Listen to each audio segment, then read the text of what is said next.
Сәлеметсіздер ме? Қайырлы күн достар. Қал жағдайларыңыз қалай? Бүгін мен сіздерге ұшатын воздушный шардың қалай үрлену керегін көрсететін боламын.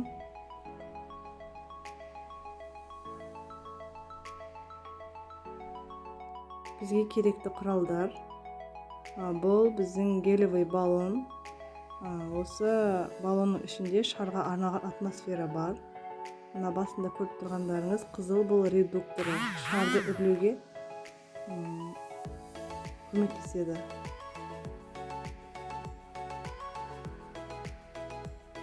Бұл клей, яғни бұл клей бізге шарды үрлеу үшін бірінші ең алдымен клейді жағып аламыз. Бұл клейдің қызметі өте зор. Шарды 4-5 күнге дейін ауасын ішінде ұстап тұру үшін. Бұл клейді қолданбасаңыздар, шар бір күнге де жетпей бұл жерге түсіп кетеді. Өзінің ұшатын қасиетін жоғалтып алады. Осылайша әрбір шариктердің ішіне клейді жағып шарларды не қыламыз. Барлық жеріне клей жағылу керек. Осылай дайындап аламыз әрбір шарды.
Өзіміздің таңдаған шарларымыздың ішіне клейді жағып болдық. Енді ары қарай оны үрлеуге, гелевый баллонмен үрлеуге көшеміз. Осы баллонның ішінде кемінде 500 шарға дейін, 450-500 шарға дейін воздушный шарларды үрлеуге арналған атмосфера бар. Осылай асықпай қатты үрлеп жіберуге де болмайды. Бұл шарлар жарылып кетуі мүмкін.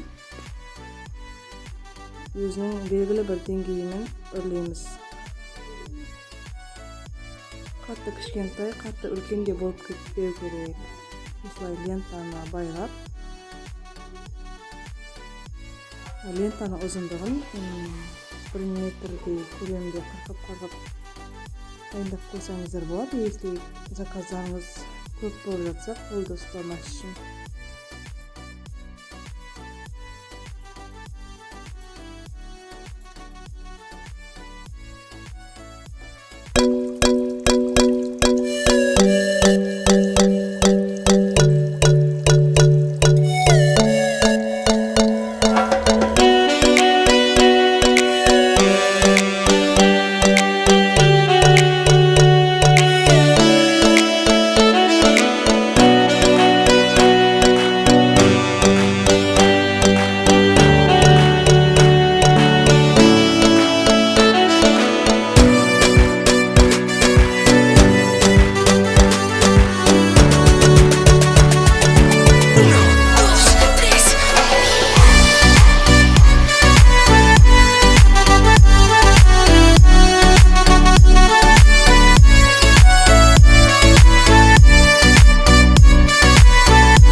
кылдык. Бул ұшатын шарларга гелевый баллончик, içinde атмосферасы бар лента, шариктер болса болду. Прозрачный шариктердин ичине арналган конфеткалардын түрлөрү болот. Оны келесі видеода сиздерге гелевый баллонга арналган шарларды көрсөтөтүн боламын.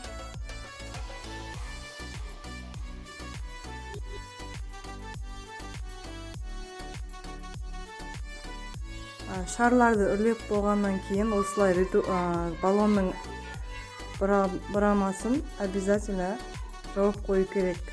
Себеби ичиндеги атмосфера чыгып кетүү мүмкүн. Биздин шарларыбыз дайым болду. Эndi осуларды бириктирип бири-бирине байлаймыз.